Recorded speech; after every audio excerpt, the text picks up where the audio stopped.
Welcome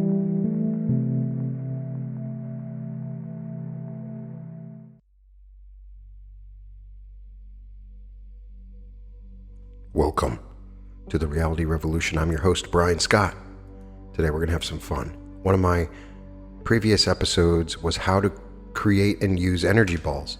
And I've had a lot of requests to go further on that track and discuss different energy techniques. So check out that episode where we learned how to create an energy ball, and to program it, you can start to manipulate and use energy. And there are some interesting exercises that you can do with a partner in some cases, where you can manipulate and use visualization and start to really understand the way that you use energy. The basic technique that we had before was to relax, get into a relaxed state, hold your hands out, kind of rub them together at first, and then breathe in and just really focus on the ball of energy that starts to form. And once you see it, you program it. You can tell it to do things. And you can even create servitors. It's pretty interesting stuff, but there's a lot of other cool exercises we can do with energy that can take us to the next level. Energy manipulation combines visualization, breathing, and in some cases, gestures to create effects in healing, influence, or even strength. So let's go over some of the basics. Relax and rub your hands together until you feel them start to tingle, or some other sensation. The important thing to note is that they feel different. Just do it. You can do it right now while you're listening. It is very important for you to record as much as you can about what the sensation is. Your hands should be red or pink. Separate your hands until they can no longer feel the sensation. It does not matter if they're not separated much, just as long as they are separated. Record the distance between your hands. Just estimate it. Again, don't worry if it is small or large. How long does it take till you can't feel the energy anymore between both hands? Just record that. Write down any impressions you feel.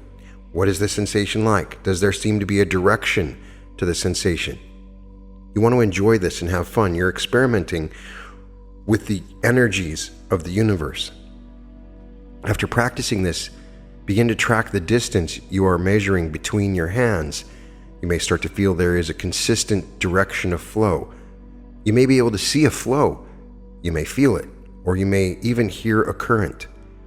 Note which hand the energy seems to come out of and which one it goes into. Record what your perceptions are of your giving hand and your receiving hand. Repeat the exercise still. You can separate your hands as far as your arms can spread and still feel the tingle. In the previous exercise, there was probably a direction of flow between your hands. If you look back in your journal for the last exercise after practice, you could perceive a difference between your hands. You imagined that one hand was projecting energy and the other hand was receiving energy. You already know what receiving energy and projecting energy means to you. Imagine switching the roles of your hands. Take what was your receiving hand and imagine what it would be like to project from that hand. You may notice that if you have a lapse of concentration, the direction of flow will reverse. This is natural. Be patient, relax, and regain focus. Remember to have fun with it. As you do this, you'll start to notice the way the energy flows in your body from left to right to left, up and down, side to side, in and out. You start to notice the flow of your energy. So looking at the right and left side is a very good starting point. Usually the universe works as a duality. Mind and heart, sun and moon, good and evil. All around us, there's dualities to everything. So what we want to do is find the duality of our energy in our body. It flows in and flows out. You breathe in and breathe out. So it depends where the energy is going. All you're trying to do is feel the energy, understand the energy that you have. In the last two exercises, you are concentrating on getting the energy out of you and flowing back into you. Then we can try the energy ball game. In this game, place your hands about 4 inches apart. Instead of having the flow go from one hand to the other, imagine that you have a flow pushing out from both hands into the space between them.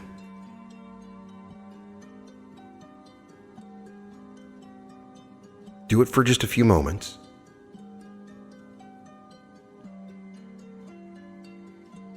A good metaphor is if you have two water hoses turned on and spraying water out into a central point, when you stop energy from flowing into the space, you should still be able to feel the edges of the space, perhaps via a little tingle, temperature shift, or other sensation. You may be able to see something in between your hands if you close your eyes, or you might even feel the energy in between your hands has weight.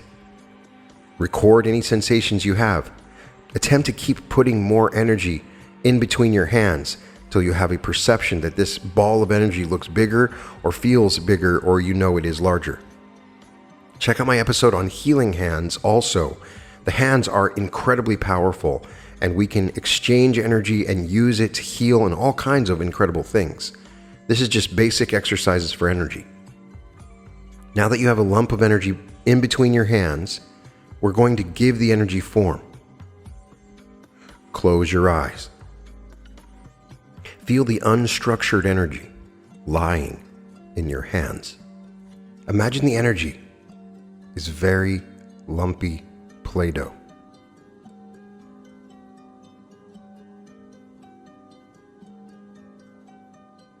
Form the protoplasm into a sphere.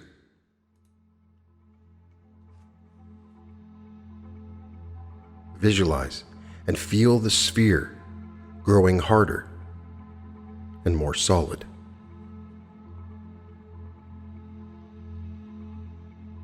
When I do this, I will physically compress my hands around the sphere to compact the energy. Try to add as many different senses as you can until the sphere feels more real to you. Sometimes I can smell it. Sometimes I can even taste it. Continue to do this until the ball holds its own shape without you actively holding it together. It may take several tries. Be honest with yourself. Record each attempt in your journal. In particular, pay attention to how solid the ball feels or looks. Record the texture of the ball you made, its color, etc. Write down any other information that comes to you. Repeat this exercise with a partner after you have practiced a bit, and see if you can verify that he or she can sense the ball in your hands. Let's take this a little further. Imagine a playground rubber ball or handball. What does a rubber ball feel like? What does it look like? What does it sound like when it bounces? What texture does it have when you hold it? What color does it have? Try to write down as many details using as many senses as you can. Create the sphere again, and then imagine that the new ball has the details you wrote down. Imagine throwing it in the air and catching it. Try this with a partner or two. If the ball loses its form, just remake it and have fun with it. Another very common exercise in energy healing and New Age classes is simply grounding, and it does work. Visualize any pain, anxiety, or negative emotion as some energy within your body. Give this negative energy and emotion a color and a shape. Visualize yourself forcing that color down through your feet and into the floor or the earth. Imagine that as you're doing this, you become a white light. See the energy flow out from you into the core of the planet, and then feel the energy return to you without any context of negativity. You send the energy down, and then it comes back to you purified.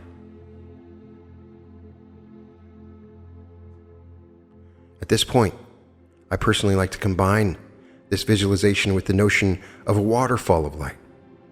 I will imagine what a shower feels like, looks like, and smells like at the perfect temperature and pressure. I will imagine the shower becoming a full waterfall, and then a column of light with all the properties of that waterfall As this column of light cascades over my body, I see any colors or shapes that I associated with negativity washing away until I have a body of pure, radiant light. Before starting or after finishing an energy exercise, this cleansing is a useful habit. Sometimes I'll use NLP techniques and tools, and using this idea whenever I'm stressed or upset. When you are practicing energy exercises, try to be relaxed as you can and use techniques like this and other banishings that you're comfortable with to clear your head as much as possible.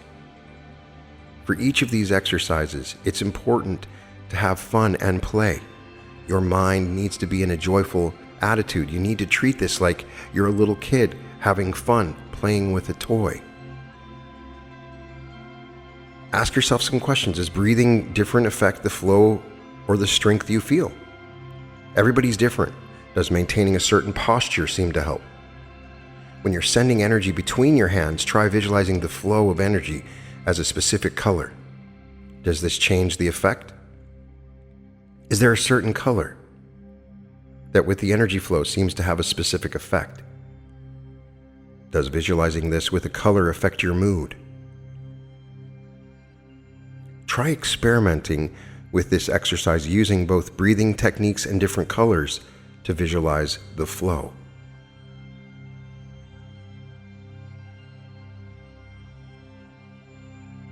After you have experimented with the color, use some of your phrases that you have an effect and do this exercise. Does chanting a mantra or phrase you have found cause the flow to have a different effect? Does holding a certain position change how you perceive the energy? You are only limited by your imagination with the types of combinations and experiments you can try with this. Make sure to write down any combinations that seem to produce an effect, even if it is not a completely positive effect. Be bold and play and have fun with it. Now, if you have a partner or a friend that you can play with, some of these exercises are a lot of fun and increase your ability to manipulate energy. With your partner, we can try the ball game variant, catch.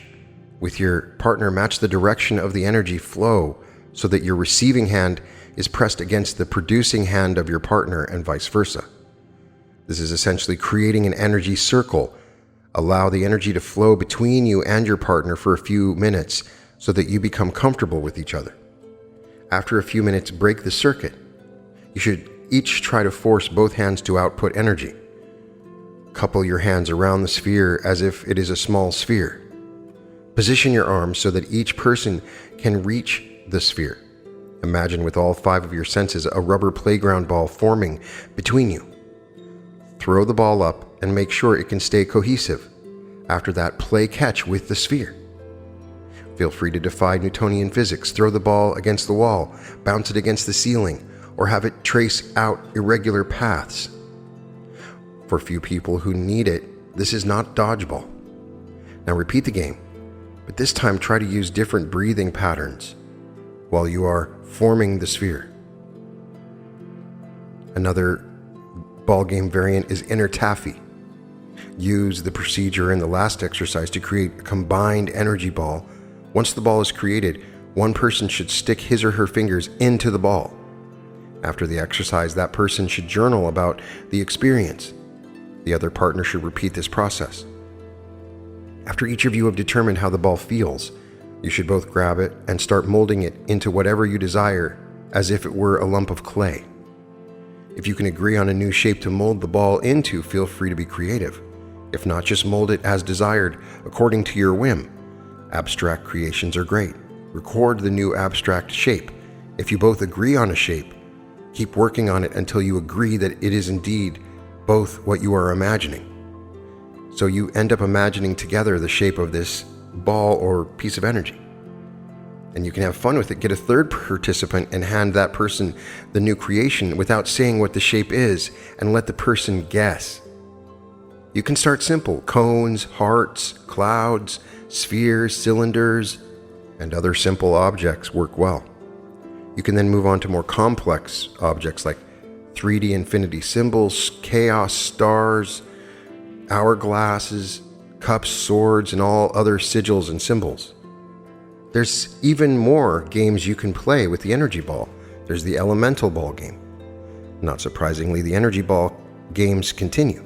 Up to this point, all of our energy spheres have tended to be neutral energy from within ourselves. This is sometimes referred to as life force or chi. Check out my episode on the forces with us. With the games we have been playing, we are now going to shift our own energy and create something with a different information pattern from our normal energy. Elemental energy forms the basis of many Hermetic teachings as well as some earth-based religions such as Wicca. Learning to produce the energy patterns without tools allows you to slip right into a ritual and contribute even if you are unfamiliar with the system. Relax and breathe while sitting for about 5 minutes. After the 5 minutes, pick a traditional Persian element, earth, air, fire, or water. Spend a few minutes thinking about the core properties of that element. What pops into your mind when you are thinking about the element? Initiation into Hermetics by Franz Barden has some great information on the elements if you are unfamiliar with them. Write down what you believe are the core properties of the element for you. There's no right answer.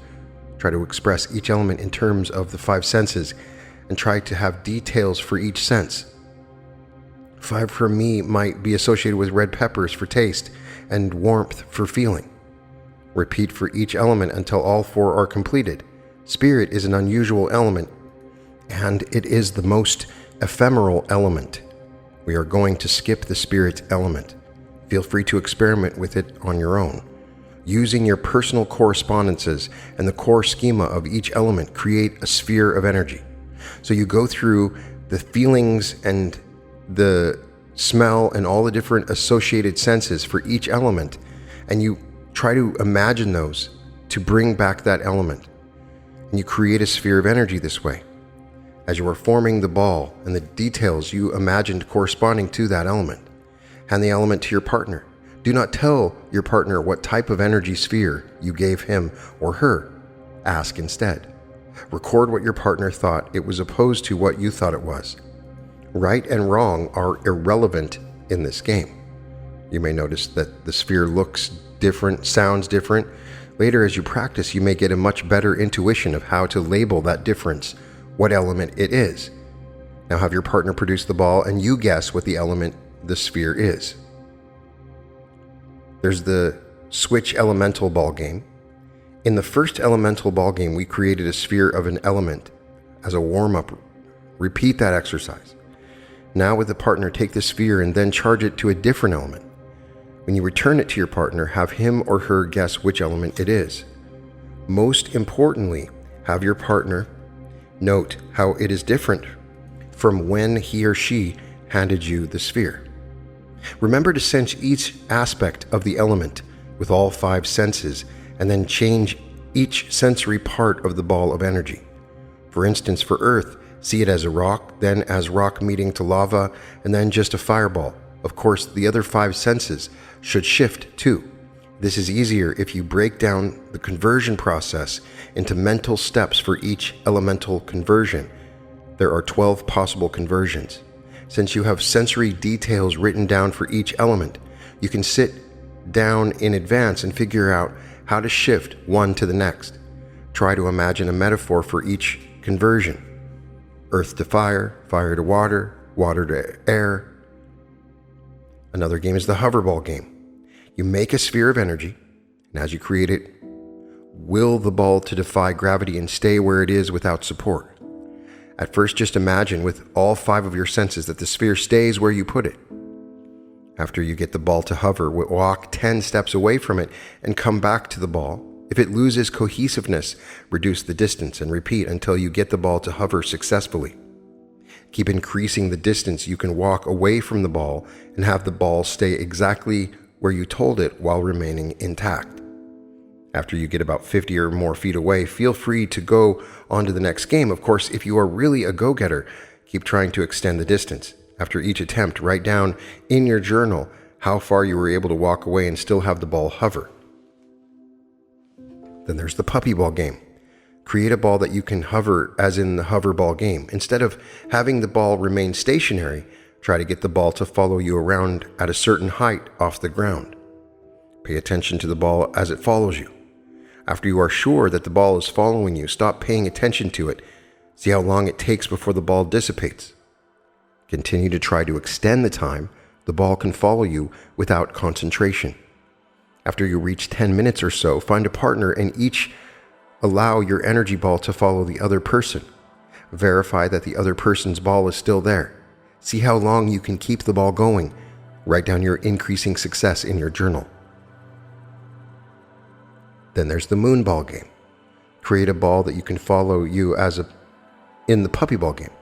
After you are sure that the ball can follow you and not dissipate without concentration, visualize and will it to revolve around you as if it were the moon. The moon can revolve around you at any speed you wish, in either direction or orbit. Once you have the moon revolving around you, give the moon specific details. Will it to have craters, be spiky, gaseous, rock hard, or whatever comes to mind. Play with the moon. After you give it a texture, give the moon a smell and hear it passing by you as it orbits. After you feel you can do this, partner up and repeat the exercise. Have your partner describe what he or she feels, sees, hears, and smells around you. Write your results from playing both parts in your journal. Now it's your turn. Mix up the breathing exercises with the energy exercises, as some techniques more effective with certain breathing styles or certain postures. Do some mantras you've practiced have an effect on the energy balls. Does imagining a sound, a scent, or a taste change the feeling of the ball? How does your mood affect the feelings of the energy spheres you are creating? Try as many different combinations as you can with posture, gesture, breathing, and these energy exercises. What unique combinations seem to work for you? So if you continue to try out the mudras, the breathing postures, and gestures, you may have some combinations after a time that seem to produce specific emotions or states of mind. Combining the gesture with reaccessing a memory can produce a very strong emotional state. You can refine the exercise a bit, throw in some NLP kinds of visualization into the mix. When visualizing the memory you are trying to use as a base emotion, you can in most cases make the memory more realistic by adding sensory details of as many senses as possible. Keep revisiting the memory with added sensory details until the emotion completely overcomes you. Allow yourself to become enraged or pine in lust, wallow completely in sadness, or be so happy that it overwhelms you. Keep repeating the memory in your head until there isn't anything in your conscious mind except for the memory. When you feel like you are overflowing with the emotion, visualize the emotional energy flowing and coalescing into a ball in your hands. Try to do this exercise with a partner just to get verification. After you have an emotional energy ball, try to get your partner to sense what type of emotion the ball represents. This takes a little practice. You have to generate the emotion, and for many that's hard to do. Try to do with this as many emotions as possible. As with the other exercises, try to play with posture, breathing, and gesture. If you have some combinations that seem to enhance or lead into one emotion, by all means try it with that emotion. Is the sphere produced stronger with breathing combinations or posture than if you just did the memory exercise? Try as many combinations as you want to, and keep track of which combination has what mental effect. Banishing is a very good idea after this exercise. Retry some of the energy ball games previously covered in this episode, such as the taffy ball game or the emotionally tinged information, and what happens. Mood alteration. An astute listener, you will immediately recognize that this exercise marks a transition from mere practice to the manifestation of some practical effects in the material world. The point of the exercise is to use emotional energy that was generated by the last exercise and directly channel that into other people, thus changing their mood. I strongly recommend that when you are starting this exercise, you should definitely stick to positive emotions. In fact, that's the only one I would do. After you start to get the feeling for the exercise, try this with all emotions, but be prepared to banish and do get permission from your partner. Have your partner sit down in front of you with his or her back to you. Or if you don't have a partner, use a mirror to practice on yourself and imagine that your image in the mirror is your partner. Using negative emotions on random people is not recommended. Some unknowing participants might get slightly annoyed if they find out what you're doing, but that is a decision left to your discretion, or lack thereof. Place your hands above your partner's shoulders, or if you have some comfort with the person, feel free to place your hands on the shoulders. Just like for the last two exercises, use a memory of an emotion to generate that emotion. You might have a particularly good combination of breathing and posture that augments it. Let the emotion overwhelm you and build till you are ready to explode with that emotion. At that point, you are completely in the thralls of it. Be in utter, absolute happiness and ecstasy. Take a deep breath in, and then in strong exhalation, visualize all that emotion extending out of your hands into the other person, sending them your bliss and happiness. The feeling should be like a waterfall gushing out of your hands. Keep visualizing and pushing the energy flowing out of your body until there is no more emotion left and you feel calm or emotionally spent. If you choose random partners, try to observe their body language and posture as the energy goes into their system. Is there a noticeable shift? Was the shift consistent with the body language that you would be expressed for that particular emotion? If you have partners that you can talk to, ask them for their impression of the experience and what they thought the emotion was. Of course, switch places afterwards and have them pump you full of an emotion, particularly happiness, and see how it affects you. Keep trying this exercise with more subtle amounts of the energy. How much energy does it take to create a reaction? How does altering breathing and posture, or even adding gestures, change the pattern, strength, or ability to alter moods? Another simple technique is sampling and giving energy from and to different sources. This is a simple technique to sample the energy from different sources. Relax and breathe. I recommend that if you take energy from people or even things, ask them for permission. Clear out your head and totally relax when you are first starting with this series of techniques. Hold your hand out in front of you. Visualize a vortex starting to slowly spin out from your hand. Combine the visualization with imagining the sound of a tornado as well as a feeling of force being drawn into your hand. Some people prefer to visualize a tentacle growing from their hands that sucks energy, but I prefer the less Cthulhu-like route. Feel the vortex slowly pulling the energy into you like a drain. I have found that the stronger and faster you visualize the vortex, the more energy you can take in. With practice, you can get better at this exercise. Likewise, if you find that spinning the vortex one way takes energy in, spinning the vortex the opposite way, and visualize the energy pushing out from your hand, it will give energy to a source. Visualize the vortex spinning faster and faster, and a tunnel going from the source you are sampling. This vortex would be like a very narrow tornado. Feel the energy flowing from them to you. This takes some practice. The point of this is not to drain a target of its energy, but to sample the energy. Try to record the feelings, thoughts, and states of mind that come to you after starting this exercise. What impressions, images, sounds, smells, or feelings do you get from the energy sample? What thoughts does it bring to mind? Only take enough to understand. Don't take too much, just a little bit. All you need is a taste. Taking more than you need or doing this to someone without permission is definitely unethical, rude, and it will come back and haunt you. Energy will come away from you at some other time. Imagine that you're drinking the energy through the straw of the vortex. Record everything in your journal. If you were working with a partner as your source, switch roles, write down in your journal how it felt to be on the giving and taking ends of the process. I would be careful. I bet in some cases experimenting with this on people could get you sick if the person you're draining from is sick. Or you could find out some information you simply don't want to know.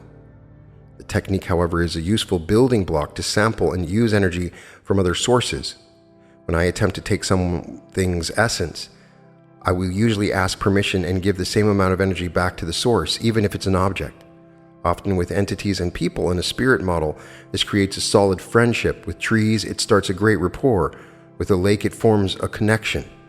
The hand method is very obvious though. Once you can use the hand method, reliably try visualizing the vortex coming out of your stomach instead and pulling the energy in through there or via your mouth.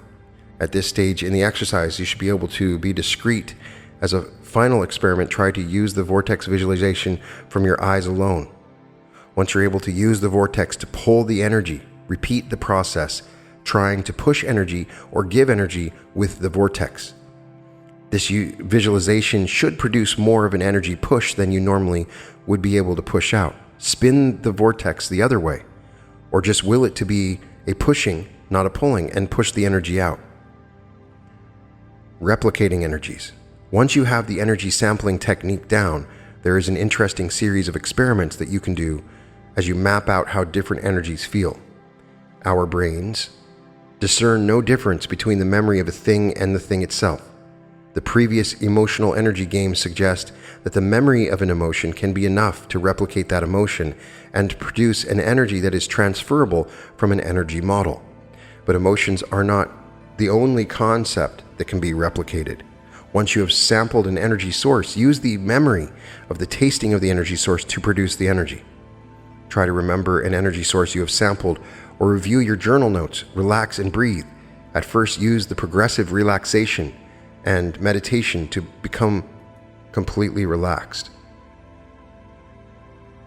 After counting down from 99 to 0 and relaxing, start going over the memory of where you tasted an energy source. Bring the memory to the forefront, adding details of all the senses that you can think of that augment and empower the sensory content of the memory itself. Yes, this is used in NLP and in psychology to empower the memory. Just relax and let the details come to you as you need them. Keep repeating the memory until you are in a deep trance. If you have access to a partner, try to experiment with that person. Recall a source you've sampled and understood and replicate it using the memory trick. Form a ball of that energy. What does the partner pick up? An interesting side use of this is to replicate the energy of an experience by using the memory trick and adding details to the memory to crystallize and empower it. If you have really enjoyed a conversation you've had, replicate the feeling, states of mind, and thoughts of that exchange. This combination will reproduce the energy of that conversation. With sigil magic and later visualizations, there will be ample uses for techniques like this.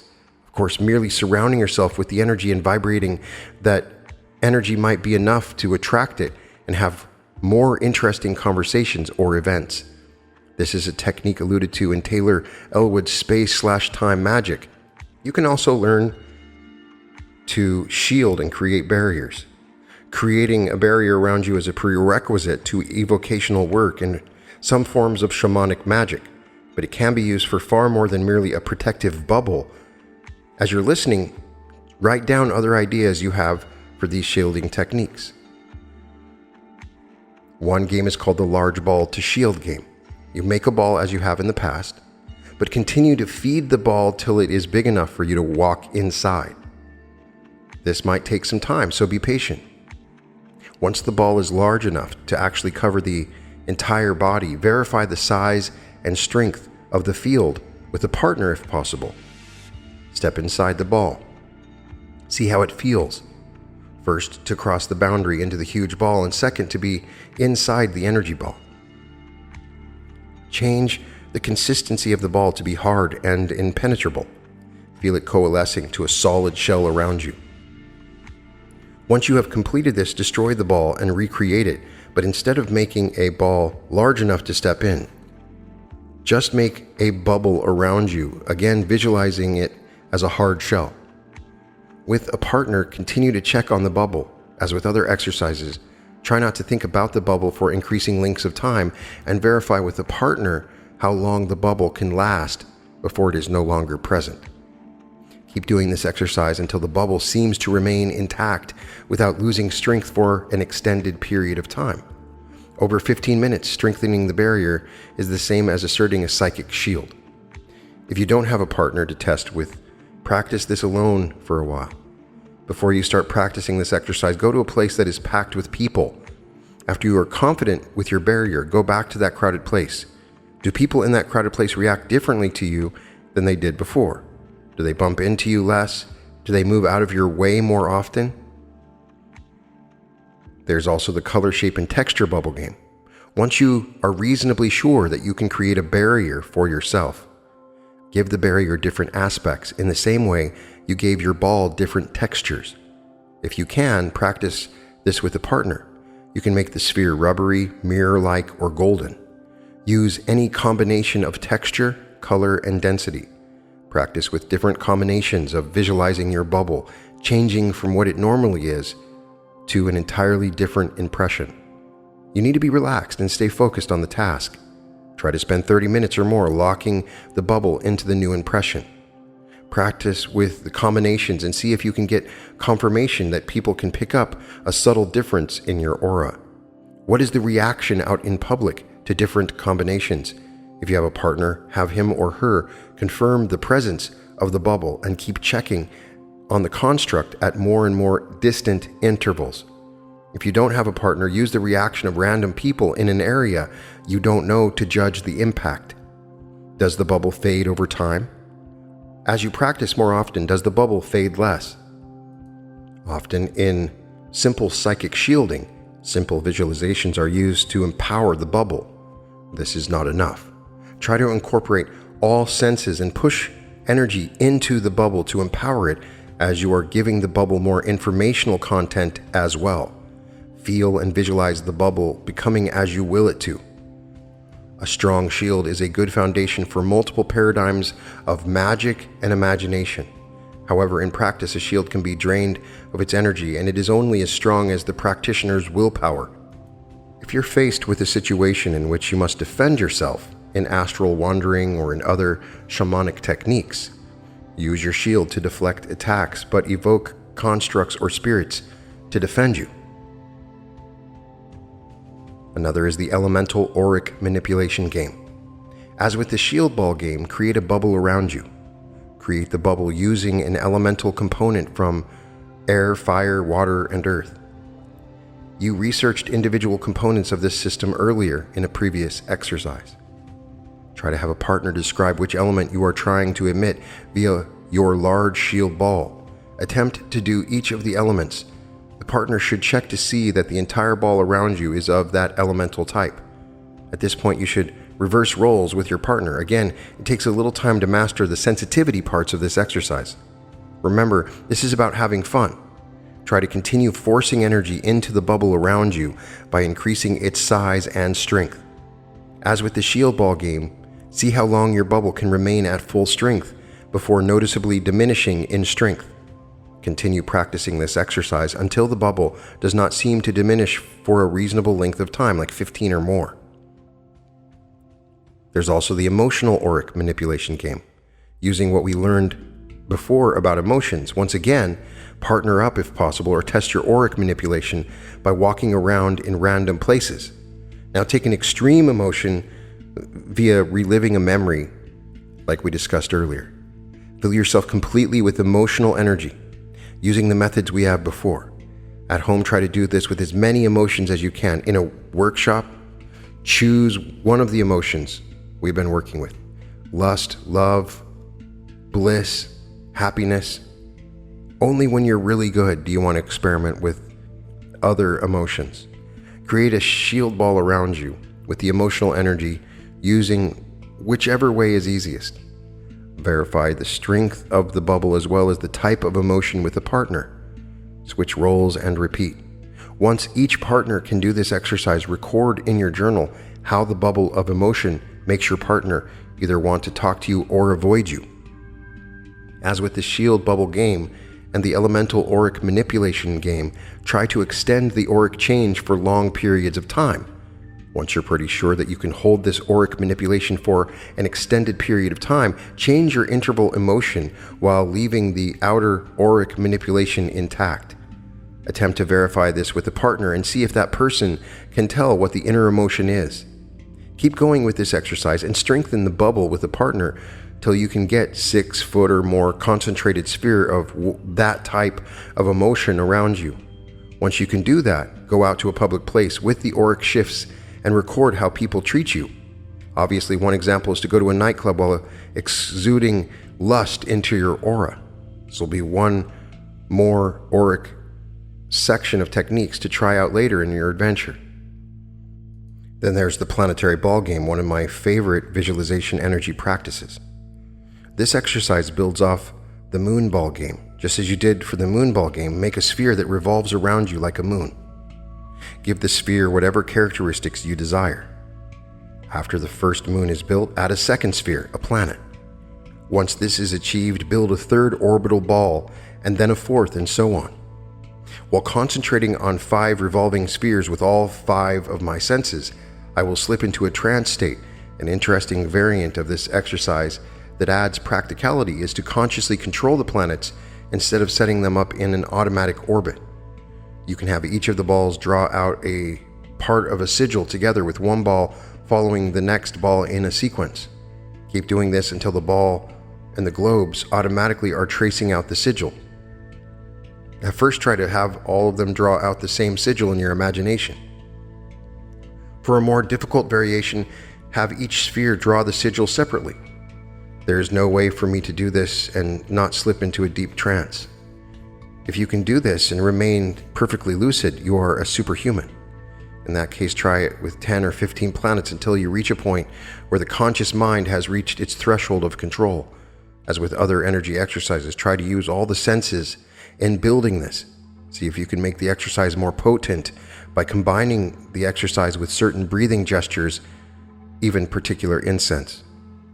This exercise can be very useful for improving your focus when multiple things are going on around you, and it can help you maintain that level of focus as you concentrate on your purpose. Now, one of my favorite exercises that you can use when you get really good at this is auric intent manipulation, or Glamory. This is a very nice and useful technique that creates a subtle directed pattern in your energy field which changes the way you appear to the subconscious minds of those around you. Glamories can be used to increase your attractiveness, to make others perceive you as someone they would like and trust, to make a show of dominance or impressiveness, and to create just about any other effect or perception that you wish. For this to work, it is helpful to combine mundane efforts with your desired intent. To appear more successful, put on nicer clothes. To appear more attractive, you'll have to wear sexier clothes. You can create short-acting glamories for specific situations, as well as long-standing glamories which become semi-permanent parts of your energy field. You can have several of these nice little manipulations running at once, and with practice, you can control which ones are active at any given time. First, decide what type of glamory you are going to create and make a statement of purpose. Keep it short and simple and make sure that you can believe it. It is critically important that before you are to broadcast an intent, you believe it. So if you are going to work on broadcasting a confidence intent, you should be able to generate a state of mind that is intensely internally confident. Likewise, if you want to broadcast a sexy auric presence, you have to be able to take on a state of mind where that feeling of sexiness is the single point of consciousness. Associate some simple imagery with your statement, including an appropriate color or very simple shape or sigil and a feeling or texture. Try to embed as much sensory data as possible. As with the other exercises, experiment with different types of trance generations while doing the exercise. Cleanse yourself by visualizing yourself under a rushing waterfall, as we covered earlier, and allow the powerful rushing water to drive out any issues. This prepares your field to accept the manipulation. Next, hold your hands about a foot apart and start a loop current of energy running between them. Make sure that this stays in motion throughout the exercise, and also make sure it is mostly your energy. Begin chanting or vibrating your statement of purpose while taking on that singular state of consciousness, visualizing your imagery, and charging the energy between your hands with it. Make the swirling loop of energy divide itself into little particles with each shout, murmur, or whisper of the intended message. Make your tone of voice match your intent. Keep it circulating and continue chanting and visualizing until the energy has been completely transformed into a swirling mass of subtle message-sending particles. When it is complete, allow the Glamory between your hands to swirl throughout your energy field, combining with the rest of your energy. Let it become a part of your energy field. It should have a subtle feel, and most of the time should be unnoticeable except for its effects. Learn to recognize the feel of Glamories in your energy field and practice activating and deactivating them at will by visualizing their sigils or symbols and speaking a command that you create. The field and activation will become stronger and more pronounced the more you practice, and as you are shifting your own auric presence, it becomes more natural and automatic. As with the emotional auric manipulation game, getting your aura and the field around you to expand with intensity will help you produce the desired results with the Glamory. Then there's the Animator game. This is the final variant of the taffy game. As with the taffy game, make a ball of energy. Give the ball a shape as per the other methods. It's Play-Doh and then you shape it. The shape has to be something that would normally be able to move around. This can be an animal or a car or anything of moving and interacting with the environment. Try making a statue, for instance. Once you have a beautiful statue, animate it. Try to get it to walk around. Remember, use all 5 of your senses if possible. Create the animated statue, walk up to someone else, and have that person verify its presence. Here are some hints. 1. If you can think it, your creation can do it. 2. If the creation uses too much energy, you might have to give it a bit more. Take it slow. This exercise is a great practice for building servitors, for sensing and imagining moving forms, and for focus. 3rd, teach it things you know and can do well that are kinetic in nature. 4. This is hard to verify, but it will get easier to interact with entities and increase visualization skills. 5. Remember that the creation is not in any way bound by Newtonian physics or any other physical science. And 6. Remember to concentrate hard on this and go into an altered state of consciousness as you concentrate on the statue more and more. And have fun. Congratulations. This is your first prototype servitor or golem. Try to see what effect your state of consciousness has on this golem. Experiment with all the different states you have detailed in your journal, as well as the different currents that you felt and the different energies that are available. How does changing your state of mind change the process involved and the final effects? Keep going with the exercise. After you can get your creation to walk around, see if you can train it to do simple tricks such as hopping on one leg or dancing a jig. Using your 5 senses, imagine your creation doing interesting tricks. Do the same action over and over. There are some tricks that seem to make this easier. First, this is about intense focus and having this energy thought form repeat what you wanted to do in your visualization, or if you're trying to physically shape and move the servitor, a tactile exercise. Once it has one particular trick ingrained, see if you can verify that trick. Then try to get the creation to do something new and interesting and tell it to repeat that. Continue until you are satisfied with the results.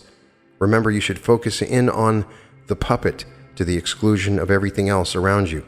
This level of focus is critically important and should be combined with increasing levels of trance state. Remember to include all 5 senses in the creation process if you can, and get into a trance while working with the puppet.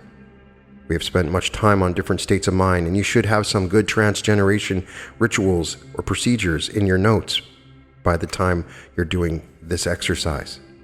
Then you want to repeat the same exercise by making the original statue out of emotional energy, using the emotional exercises that we practiced. On your own, feel free to use any range of emotions. But because emotion is contagious, I recommend using positive and happy emotions when you do this. Ultimately, this is going to advance to a point where you're so good at creating energy, you can create a ball around you that acts as your sphere. And then programming this sphere of energy around you, you create objects that take on states of mind and then eventually can adapt and take on exercises of protection and other things around you. You can have the servitor or entity that you create programmed to cleanse your house of negative entities, to help provide and protect you in a number of ways, to provide prosperity, happiness, and joy. You can experiment with this stuff, and it is very powerful. I would love to get the exercises that you have started to develop since we did that episode, how to use and create energy balls. And let me know if you try some of these exercises. Just as I ask you to write in the journal, I ask you to share in your comments, because this is always a laboratory of experimentation. That's what we are doing with this reality revolution. We are learning together. And if I share an exercise that works for me, I would love to hear exercises that work for you, because there are so many and this game is infinite. You can find all episodes of The Reality Revolution at therealityrevolution.com, and welcome to The Reality Revolution.